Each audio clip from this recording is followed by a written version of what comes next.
কংগ্ৰেছত থাকোঁতে ৰাহুলক বুঢ়া আঙুলি দেখুৱাইছিলোঁ। মই কংগ্ৰেছত ৰজাৰ দৰে আছিলোঁ। মই এনেকৈ ভৰি চুই থকা নাছিলোঁ নহয়।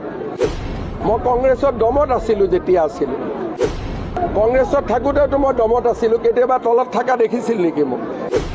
মই ৰাহুল গান্ধীক বুঢ়া আঙুলি দেখুৱাই আহিছোঁ। এইটোৱে পাৰ্থক্য।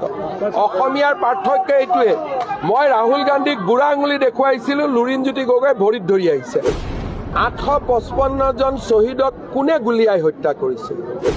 ৰাহুল কালি সংবাদ মাধ্যমৰ আগত এটা বৰ বিষয় উত্থাপন কৰিছে, যিটো বিষয় আচলতে এটা অসাংবিধানিকেই, যে ভৰিত ধৰি আমি কাম কৰিছোঁ, এনেকুৱা ধৰণৰ কথা। তেওঁ যিহেতু ভৰিত ধৰা শব্দটো ক'ব পাৰে, গতিকে আমিও অকণমান তেখেতৰ এইবোৰ ফটো দেখুৱাব খুজিছোঁ। এখন অকণমান চাই লওক।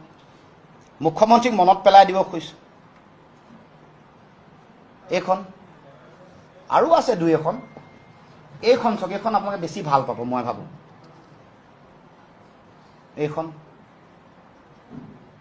যিহেতু তেখেতে কৈছে, নহ'লে আমি সেইটো পৰ্যায়লৈ যোৱা মানুহ আমি নহয়।